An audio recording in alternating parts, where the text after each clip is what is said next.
We're in the Gemara today on Daf Gimel Amud Aleph, right at the beginning of the Daf. So the Gemara here is discussing the Mishnah that mentioned 15 different arayos that prevent the Yavam of fulfilling the mitzvah of Yibum. Or actually there is no Yibum in such a case where any of these women that was married to his brother are usher to be married to him. And the Gemara is discussing the order of these 15 arayos. Why does the Mishnah count them in the order that it does? The Gemara tried one answer, and the Gemara refuted it. The answer we learned yesterday was that the Mishnah begins with the erva of bitoi, because ironically, even though bitoi you may think is the closest relationship to him, and therefore that's an erva that the Torah says clearly, but bitoi, a daughter, and we're talking specifically about a daughter that was born ma'anu sasai, from a woman that he had a relation with, not a wife, is not written ever clearly in the Torah. So the Mishnah mentions first an erva that's not written clearly in the Torah. Why? Because it's learned from a drasha, and therefore chavivalei. The Tana has more of a specialty in it. It cherishes more to mention something that's not written clearly in the Torah. It's a drasha that chachamim darshan. So that's where we're holding. So the Gemara now continues and asks on this. Frek the Gemara, kulu nami, all the other arayos that it says here in the Mishnah, midrasha also, it's also based on a drasha. What's the Gemara's question? Even though it's true that the isser of the other arayos are written clearly in the Torah, but regarding the fact that the other arayos are going to be usher to do yivim with them, that concept, that's not written clearly in the Torah. As we'll see soon in the Gemara, there's only one of all of these 15 that it says clearly in the Torah that you can't do a yibum with this erva. That's a chais ishtai. The rest of all of these arayos, the fact that you do yivum if there's an erva, is not written clearly in the Torah. So all of these 15 over here, besides one, are also a drasha that the mitzvah of yivum does not apply for this erva. So why are you telling me that only the isser of bitoi is a drasha, if they all are also based on a drasha? So the Gemara answers there's a difference. He delenyan yibum asyan midrasha. All the others that are mentioned in the Mishnah regarding this halacha that we're speaking about here, that when there's a issa erva, the yibum does not apply, that is taka learned only from a drasha. But ikir isarayu, the very issa of the erva itself, behed yiksiv behu, they are written clearly in the Torah. But bitoi, when it comes to the erva of a person's daughter from an anusa, ikir isura midrasha. Not only the fact that this erva, there's no mitzvah of yibum, but the whole erva itself in the first place is never written clearly in the Torah. And what's the drasha? So the Gemara brings here the Omar Rav Yitzchak bar Avdimi. Rav Yitzchak bar Avdimi told me that the drasha is as follows: Asya heina heina. We learn Gzeira Shava heina heina. So Rashi brings that when it comes to bitoi, there are two types of bitois, as we mentioned before. There's bitoi from your wife, bas ishtoi. And that's actually a daughter that's not even necessarily your daughter, that was born from you, but bas ishtoi, even if your daughter gave birth to this daughter that's not your daughter, b'chlal. That's written clearly in the Torah. But then over here, what we're speaking about is bitoi me'anu sasai, not from your wife. But there's a pasuk where it says heina by bas ishtoi, and then when it talks about an anusa, it also uses the term heina, so therefore we compare them the two to say that just like regarding by an anusa, the Torah does mention bas bitoi. It mentions a granddaughter, that's aser. So therefore we understand that it also includes the daughter as well. That's the Gzeira Shava. And also, Asya Zima Zima. We also learn out Zima Zima to teach me that just like when it says Zima, the term Zima is used to tell me the Einish, that the Einish for this erva will be Sreifa, as Rashi here brings. So too, we learn out that just like that Sreifa applies regarding Bas Ishtai, it also applies beneged to Bitay Manusasai. Since we learn out Heina Heina, so we know that the same Einish applies. Yeah, so the point remains that the reason why the Mishnah is mentioning Bitay first is because the whole erva of Bitay was not ever mentioned clearly in the Torah. It's a drasha, and the Tana feels it special to say something which is a drasha. The Gemara now asks on this entire answer. So the Gemara, now that you're saying that's something that's only learned from a drasha, so that's more cherished by the Tana, so he mentions it first. So if so, the only one of all of these that's clearly in the Torah, and it's an erva in the Torah, and the fact that there's no yibum by this erva is also clearly in the Torah, is a chais ishtay. achais isha. So listening achais isha lebesayf, this erva of achais isha, when your brother was married to your wife's sister, and there's no yibum there, that should be mentioned the last of all of the entire list of 15, because that's something that's mefurish in the Torah. So the Gemara answers, the ID be'isar achvese, because the Mishnah began talking about the arayis that are connected to achvese, to brothers and to sisters and so on, right? Because the Mishnah, what does the Mishnah begin speaking about? After it talks about bitoi, and then it talks about bas ishtoi, then it talks about chamaisai. So after that, the Mishnah starts talking about achaisai mi'imai, achais imai. It's your sister from your mother, it's your mother's sister, and so on. So because the Mishnah begins talking about sisters, satana achais ishtai. It also mentioned achais ishtai, which is also another scenario that's a sister, even though really that should have belonged all the way at the end, because this is the one that's mefurish and in the Torah. And the Mishnah wants to teach me the things that are not mefurish in the Torah first. Fragt the Gemara doesn't accept this answer, because this itself you could ask. V'lisne lahai bava lebesayf. If the only reason it mentions achais ishtai here is because it began speaking about different scenarios of arayis that are related to a sister, let it say all of these at the end. Whether it's achais imai, achais meimai, that is, achais imai, achais ishtai, all these three, put them all at the end. What's the reason b'chlal that the Mishnah started speaking about these arayis that are connected to a sister? Ella, so therefore the Gemara refutes. Now the whole answer, the Gemara goes away from the whole answer that we said before, and the Gemara gives a new answer.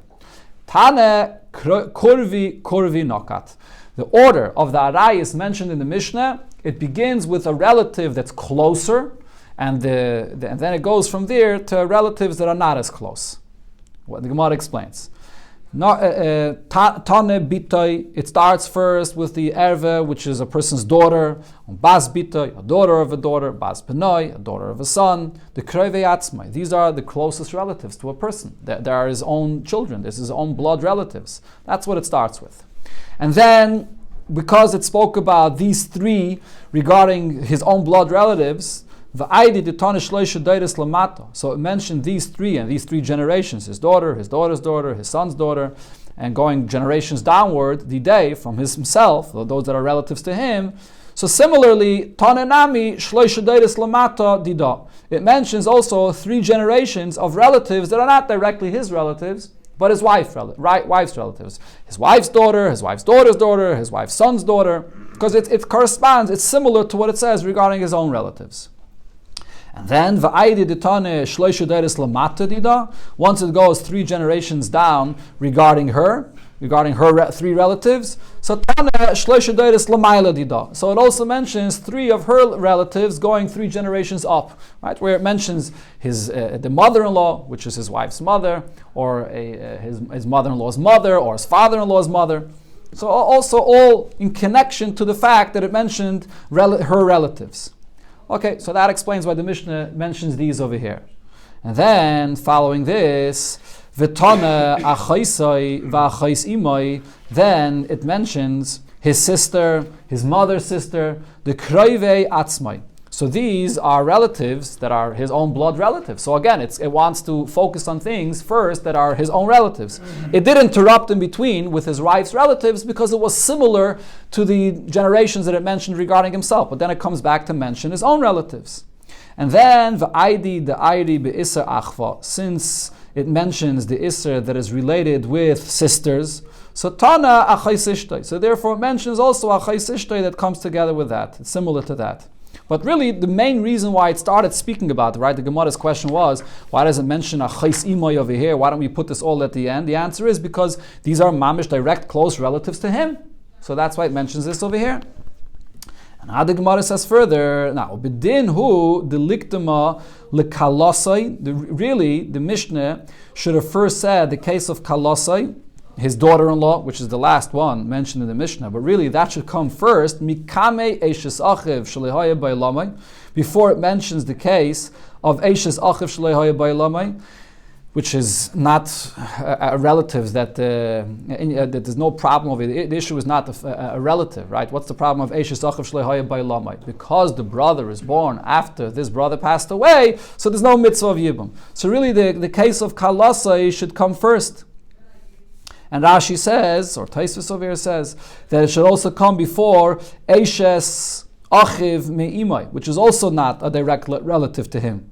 So the point over here is that these things that the Mishnah mentions before Kalasai, why would it mention them before Kalasai? If they're not an Isser of a direct relative to him, there's no reason that they should come first. So why should Kalasai come first? A person's daughter-in-law? So Rashi says, going back to a point that was mentioned before, because Kalasai is an erva where there's a very strong punishment for it. There's an Isser of Skila. So if there's no reason to mention them first because they're not any closer relative, so then the svara would be to go back to the point that we mentioned before. Why not mention Kalasai first, which is a much stronger erva? So why doesn't it say that first? Again, so it should have mentioned them for the loiv mishum korvo dasira. Ella aidi the airi be isar achva, because it began mentioning the isar of arayis that's related to a sister, to the mother's sister, and so on, or achaisisha, your wife's sister. So tana eishes achiv. So it also again tana eishes achiv shleihaya ba'olamai. So it also mentions eishes achiv, the wife's again eishes achiv, which is the wife of your brother, but he passed away and you weren't born yet. And it also mentions the Eishes Achiv Me'imai, which is also related to brotherlyhood, which goes together with this. And then the Hadar Tana Kalasai. And then it mentions a daughter-in-law, which is not related to brotherlyhood or the fact that it's a sister. So therefore Kalasai comes last. Okay, so that is the end of the Gemara's explanation regarding the order of the Arayis in the Mishnah. The basic point is that it mentions in them the order of Kurve, what's the closest to you, but it does mention it in a way where it mentions things that are similar to one another. So it's a combination of 2 points for this answer here. Now the Gemara goes back to another inyan in the Lashon of the Mishnah. There's a reason. There has to be a reason. I say that, yeah, there has to be a reason. Sagt the Gemara, one second, let's go fight if you don't mind. So, fragt the Gemara, umay irye de tonne poitres. Now the question is, the Lashon of the Mishnah is very interesting. What does it say? In any of these arayas, you'll be potter. What does potter sound like? Potter means you don't have to do yibum, but it sounds like you're allowed to. But that's not true though. In any of these cases that there's an erva, you're not allowed to do yibum because it's an erva.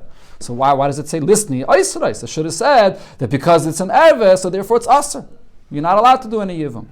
Answers the Gemara, no, it can't say oisrais because itana oisrais. If it would say you're not allowed to do yivum, then I would mean hava mina. I would think that is hava that asal yav.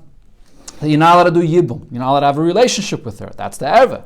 Avol michletz chalza. But maybe that shouldn't stop you from the obligation to do chalitza. Why should erva stop you from doing chalitza? So kamash malan. That's why the Mishnah is saying paitrais that you're exempt altogether. Paitrais is a way of saying that not only you're not allowed to do yibum, but she's completely not connected to you. No chalitza is required either. Fragt the Gemara, v'lisni asura lachloitz. Why can't it say asura? Use the term asura, and the word asura should also go on lachloitz that you can't do chalitza. So you say clearly that you don't do yibum and you don't do chalitza either. So the Gemara says, no, it can't say such a thing. My kovid. How could the Mishnah say that you're not allowed to do chalitza? What would be the problem if a person decides to do chalitza even when he's not obligated to? What is chalitza? A person spits at the shoe of this woman. There's any isser to do the act of chalitza when you don't have an obligation to? Yibum, if you're not allowed to do yibum, so then this is a woman that's forbidden to you. So it's an isser of a relationship. But yibum, how could the Mishnah say asura lachtleitz? So the Gemara says, why not? Allah malai, even if you're right that minat Torah, there would be no issue to do chalitza with a woman that you don't have to, but maybe midrabanan, it would make sense that there should be a isser. Why? Because if regarding these women that are an erva, and you're not allowed to have a relation with her, you're going to say that you still do chalitza, you're still allowed to do chalitza, misya bemes.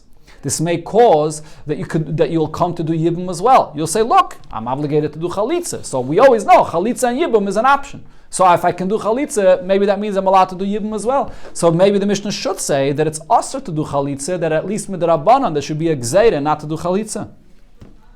So basically, the Gemara does not accept this whole approach here regarding the explanation of why it says in the Mishnah, poitrais, as opposed to saying Eisrei. So the Gemara now is going to give a new answer. Answers the Gemara, Kivin. So now, before I read it inside, the Chiddush of our Mishnah was not only to say that this erva, this woman that's an erva, is exempt or is asr to do yibum.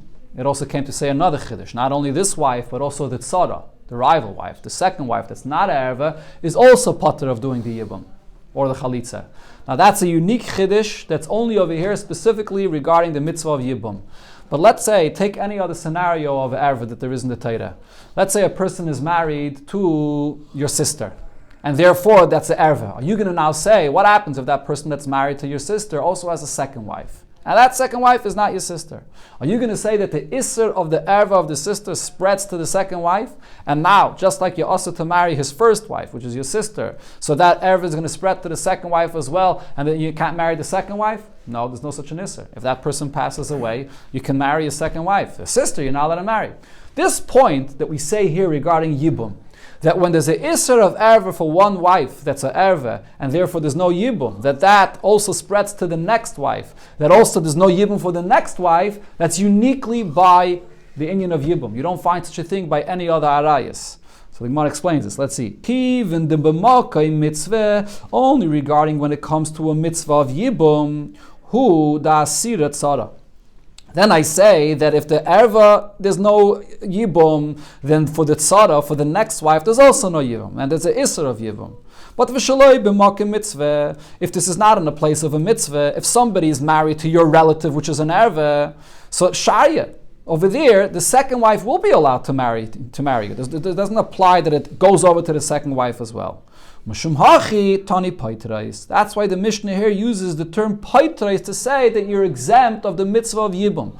So Rashi explains what this means to say is, the way to understand this concept, that it spreads from the erva to the second wife, it's not the pshat that there's an isser, if you were to say that there's an isser on this erva, and because the isser of this erva is so strong, that isser spreads to the second wife. So then I should say that the same thing applies by any erva. That the point is that the isser of this erva automatically gets connected and spreads to the second wife as well. But that's not the point. The point actually is that there's a mitzvah of yibum. And once there's the erva patters you from the mitzvah of yibum. Now once it patters you from the mitzvah of yibum, what happens? The original isser that there is for your brother's wife comes back. As I said right in the beginning when we started the Masechta, every time there's a mitzvah of yibum, without the mitzvah of yibum, there's really an isser of eshesach. This is your brother's wife, and you're not allowed to marry your brother's wife. When there's a mitzvah of yibum, the Torah removed that isser of eshesach, and instead made it into a mitzvah, that it's actually a mitzvah to marry her. What happens in a case where she's an erva, and you can't fulfill the mitzvah? So what happens is the mitzvah is removed. Once the mitzvah is removed, so then there's no mitzvah at all. That removal of the mitzvah spreads also to the tzara, that there's no mitzvah for the tzara as well. So the point is, it's not that the isser from the erva extends over and spreads over to the tzara, it's the ptur of the mitzvah that is applied to the tzara as well. Once the ptur of the mitzvah applies to the tzara as well, so then automatically the isser comes into play. Automatically she's considered to be eishes ach.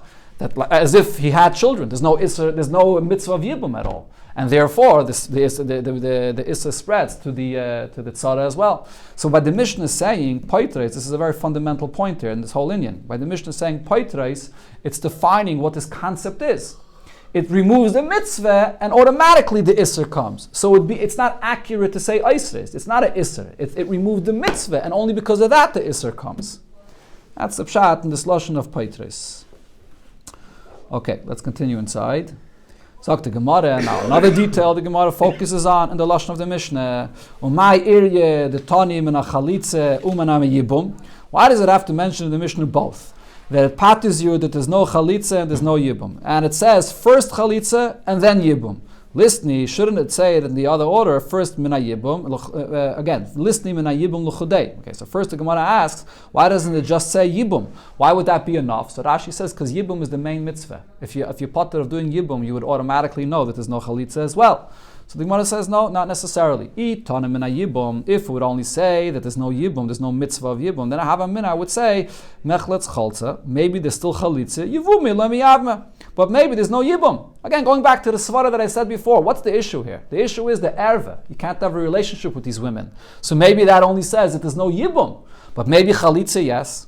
Kamash Malan, that's what the Mishnah has to tell you. Whoever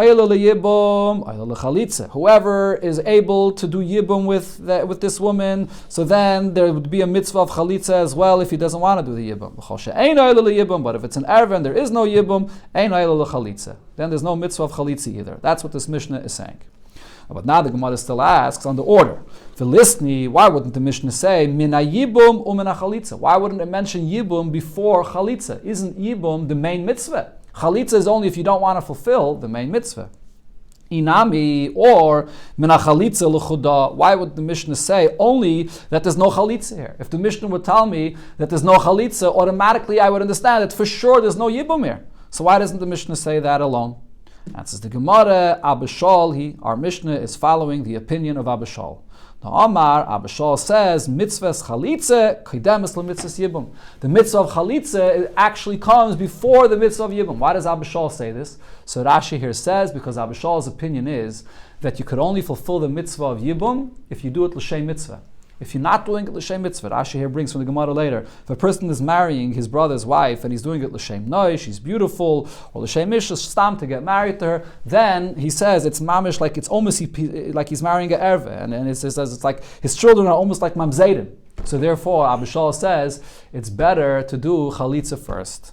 And therefore the Mishnah here is hinting this by mentioning chalitza before yibum to say like Abishal's opinion. I think I mentioned this in the beginning, that this is the reason why Bisman Hazeh we don't do chalitza. And you see here the Stam Mishnah is following Abishal's opinion.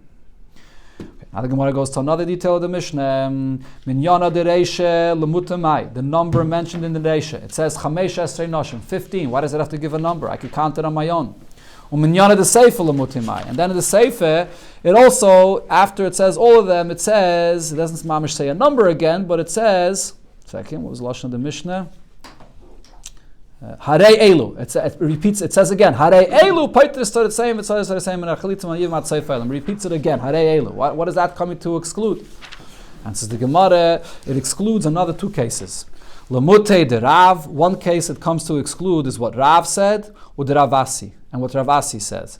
Now this is going to be in the Gemara later, but Rashi quotes it over here. What Rav said is, if your brother's wife was a saita, so then Rav says there's no yibum for that.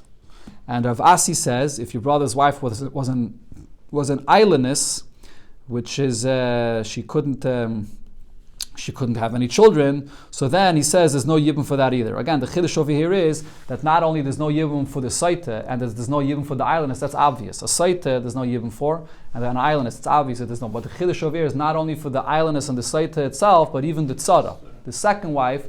Once the first wife was a saita or an islandess, there'll be no yibum even for the second wife either. That's what Rav and Ravasi said. Okay, so Rav spoke about the saita, and Ravasi spoke about the islandess. So our Mishnah is coming to exclude that and say no, that over here there is going to be yibum for the tzara of the saita or the tzara of the islandess. Okay, so the Gemara now the Gemara is going to try to explain. 1 second. Lamute de Rav de Ravasi. Okay, but now we have to explain the Mishnah according to Rav and Ravasi as well.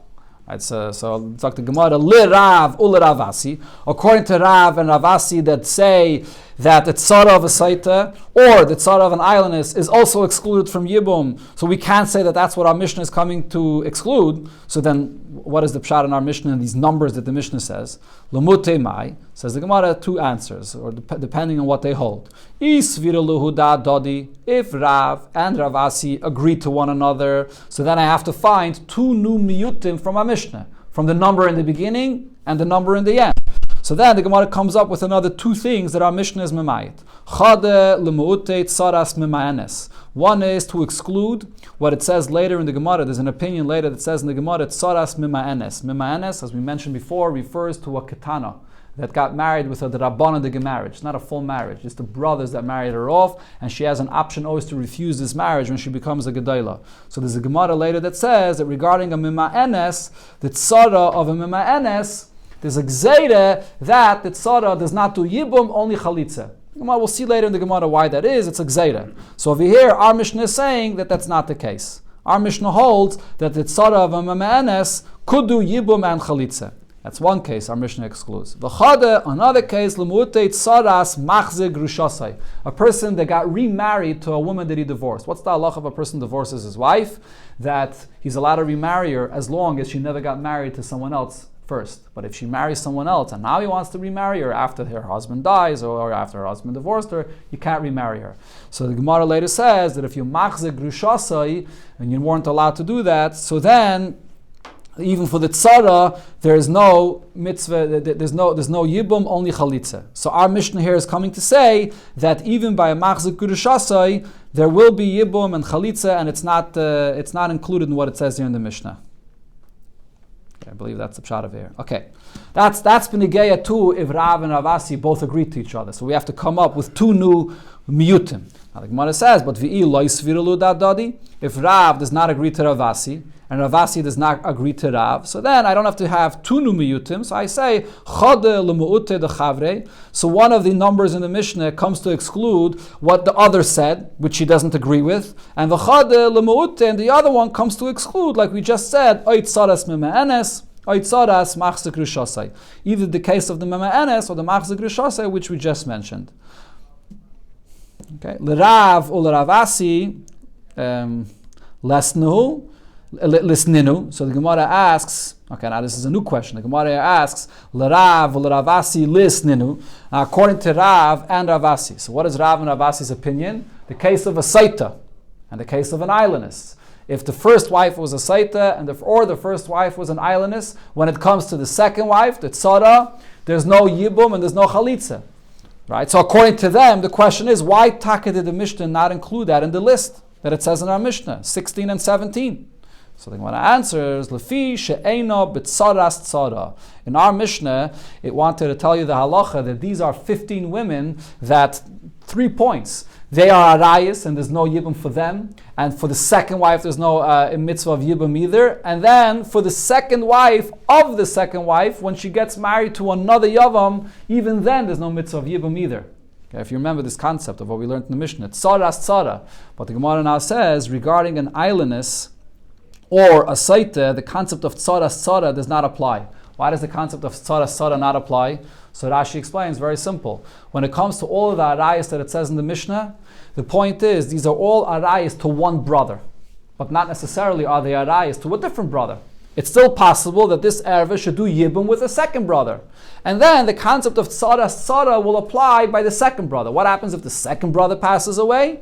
And then that second brother also had a second wife? So then there'll be the concept of tzara. Or if it was a third brother, a fourth brother, this could go on forever. You're always going to look at the second wife and say that there's no mitzvah of yibum or there's an issur of yibum that applies. When it comes over here to a saita or an islandess, it's different.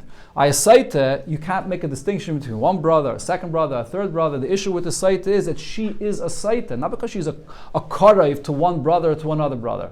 The issue of a saita is that because she's a woman that was mizana, that she's a saita, she can't get married to any of the brothers. So you'll never have a second brother that she'll be able to get married to. And the same thing with the islandess, right? This is an issue with the first brother that because she can't have any children, so she can't do any yibum with any of the brother. Again, so that's not only when you get to the saita itself, but that's also regarding the tzara of the saita and the tzara of the islandess. That the tzara of the saita or the tzara of the islandess can't get married to any of the brothers. So you can never have a secondary concept of tzara that would apply here. So therefore, it's not mentioned in the list of the Mishnah. Okay, now, it's not any arias. That's why he didn't. Correct. It's not an erva. Okay, true. Interesting. Like it's not a regular erva, but the Gemara says that the concept of tzara doesn't apply here.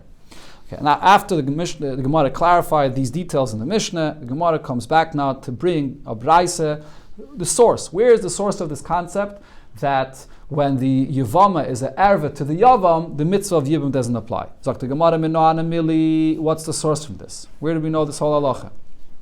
Tan Rabbanon. So we learned in the braisa. It says in the pasuk, by the erva of achais isha. Isha el achaisa leisikach litzra galis hervasa aleh b'chayah. So it says in the pasuk that if your brother is married to your wife's sister, so while the sister is alive, so your wife, which is the sister, is still alive, you're not allowed to marry a sister. You can't be married to two sisters at the same time. And the pasuk here uses the term aleha, which is an extra word. Aleha matamad leima. Why does it say the word aleha? So here, this word aleha is the source to tell us that by yibum, there's no yibum if there's an erva. By the mitzvah of yibum, the Torah also uses the term aleha, that you get married to her. So Shemei Ani, I would think, that the mitzvah of Yibum applies even if your brother's wife is an erva and is also to you. Still, the mitzvah of Yibum should still apply. I would think that that's what the Torah is saying. So that's why we have this limit here now. It says by Yibum the term aleha, that you get married to her. And it says over there by the erva of achais isha, the term of aleha. So mala alam b'mokim mitzvah, just like by the yibum, the word aleha is saying that it's a mitzvah to do the yibum. Afkan b'mokim mitzvah. So too, when it says the isser of achais isha, don't marry your wife's sister, it means even in the place of a mitzvah. V'amar achmana, the Torah is saying lo sikach. Don't get married to your wife's sister, even when it would be required for a mitzvah, for the mitzvah of yibum. So this is the original source to tell you that when there's an erva, there's no mitzvah of yibum.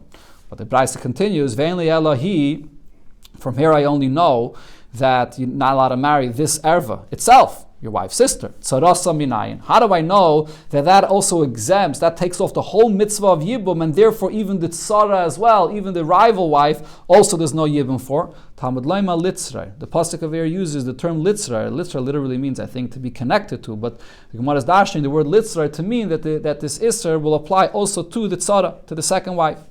Now, I only know that it's the original second wife of this erva. Tzaras tzarasa minayin. How do I know that it spreads also to the tzara of the tzara as well? Talmud Laima litzroir. It says litzroir with two reishes, v'loy lotzur. It doesn't use the term lotzur, so that the two reishes means that it even the second wife of the second wife it also applies to. Brisa continues, Veinli ela achais isha. So from here in this pasuk, I only see that if the erva is achais isha, there's no mitzvah of yibum. Shararayis minayin. How do I know that the same is that any erva that there's no mitzvah of yibum either? So the Brisa says, Amrit, you'll say as follows: Ma achais isha. Just like it comes to the erva of achais isha, miyuchedes is unique in what sense? Shehi erva. This is an erva. The chayavna is a daina kares. It's an erva which there is kares for, and also shegigasa chatos, and b'shegig there's a chatos. V'asura leyavam. And the Torah is saying that there's no yibum here. Avkol, so to any of the other arayas, she erva, v'chayavna is daina kares, v'shegigasa chatos, asura leyavam. The same isser applies that there's no yibum as well. Ve'enli elo hein. Now regarding the other arayas, so you just made a comparison to say that they are also to do the yibum. Tzara is saying minayin. How do I know that I apply the isser regarding the second wife as well regarding the other arayas? So the Gemara says the same svara, the same comparison. So Amrit, you'll say ma achais isha miyechedes shehi erva, just like regarding achais isha. So she's an erva v'chayav also daina kares val shegigas achatas v'asura liyavam, and there's no yibum here v'tzarasa asura, and so to the second wife is also aser. So Avkol, I apply the same regarding all arayas. Kol shehi erva v'chayav also daina kares val shegigas achatas v'asura liyavam, and she's also to the yavam tzarasa asura. The tzara is aser as well. Mekan omru chachamim. So this drasha that we brought here and this comparison we made, this is the source of what chachamim said in the Mishnah. Chamesh esrei nashim. There are these 15 women that are arayis. Paitres tzariseim, v'tzaris tzariseim, and achalitzim, and ayivim, atzeifa ilam. As far as the tzaris tzara goes until the end of the world. Okay, so that's the conclusion of the source of from where do we know that all arayis, there's no yibum, and also for the tzara, and also for the tzara as well. Brisa continues, Yachol shani marbe af sheish arayis chamuris meilu. I would think that this would apply also to another 6 arayis that are even more stringent than these 15 that are mentioned in our Mishnah. These 6 arayis are going to be mentioned in the next Mishnah later, as we'll learn. So I would think that it would apply to them as well. Shiyu tzareseim asuris. That these arayis, even the second wife, should also be aser. Now what the Gemara is saying over here is this does not apply to the inyan of Yibum B'chlal. This goes back to the point that we learned on Amud Aleph, that maybe I would think, B'chlal, not benegay to Yibum. Anytime erve is married to somebody, and that erve is also to you, the second wife automatically also becomes also to you. Maybe I would think that just like we find this concept by Yibum that the Isser spreads to the second wife, maybe I should say by these 6 more stringent arayas that does not apply here by Yibum. We'll see later in the Mishnah over here by Yibum, these 6 more stringent arayas, it's not something that could be also to one brother and not to the other brother. The point of all these 15 arayas is that the first brother was allowed to marry them, but they're an erva to the second brother. These 6 arayas that we're speaking about are also to both. So we're not talking about Yivum B'chlal. But the question is B'chlal. Maybe we should say that if they're married to one erva, automatically the second wife would also be Aser. So the Gemara says, so Amrit, you say as follows. No, you can't compare it. Why? Because when it comes to the source where we learn this out from, which is Achais Ishtay, your wife's sister. Miyuchedes, what's unique over here? So shehi erva, as we said before, that's an erva. But here the Gemara adds another point, which is ve'efshir linase la'achim. This is an isser of erva that for one brother it's an erva, but for the first brother or for other brothers it's not an erva. Vasur yavam. So over here the Torah is saying that the yavam is not allowed to marry her. Vitzaras asura, and the tzara is also aser. Afkal, so too I only compare other arayas that are similar. She erva v'chayavam azdayin ekares v'shigasa, and also this point ve'efshir linase la'achim. It's an erva that's only for one brother, but you could get married to other brothers. Vasur yavam and tzaras asura. So then it's going to be also for the yavam, and the tzara is also as well. Yatsu sheish arayas. So therefore this excludes those 6 arayas chamurais that are more stringent. Me'elu hayil di'efshir linase la'achim. It's because those 6 arayas cannot get married to any of the brothers. For example, your mother. One of them is a mother. It's the mother of both brothers. It's a mother of all of the brothers. So it's not shaykh to get married to any of them. So then, so they say in mutarais. Over there I say that if somebody gets married to your mother, and then he gets married to a second wife, the Isra is not going to apply to the second wife. And here the Gemara concludes the point that we already said before, she'ein Sara ela me'ach. This whole entire point that because there's an Isra from the first wife spreads over to the second wife, that only applies to the Isra that there is by Yibum, by a brother. And again, Rashi explains here the point that I said before. The point is not that the Isser spreads from one wife to another. The point is that the mitzvah is removed from the erva, and once there's no mitzvah, so automatically the Isser of Eishesach comes back. So therefore this only applies by Yibum, because the first wife was an erva, and therefore the mitzvah is removed, so therefore there's no mitzvah for the second wife either. But when it comes to the Isser of Arayis B'chlal, I'm not going to say that because there's an Isser on one wife, automatically the Isser spreads to another wife. There's no reason for that. Okay, one more point. We'll conclude with this. This is all one long braisa here. The braisa concludes as hare shamayno. So we have the source of the warning for this, that you're not allowed to do yibum when it's an erva. Einish minayin. What's the source for this, that there would be a einish for a person that goes ahead and marries an erva, even in the case of yibum? O makra, the pasuk says. In other words, it's the einish of koros. Because the pasuk there says, "Kichol ashiyasam mikol atayeves v'gayim." Anyone that does any of these abominable things. Then the pasuk over there says v'nichrisa koros. Therefore, that pasuk of kol atayeves also refers to what we said over here, the extra word of aleha, that teaches me that even if it's in the case of a mitzvah and a person gets married to this erva, the koros will also apply. Okay, this is the conclusion of the Braisa, and the Gemara now is going to continue discussing the Braisa. From here we'll start a sugya of Esa Deicha Leisesa, as we'll see in Mitzvah Shem and the Hemshech of the Gemara.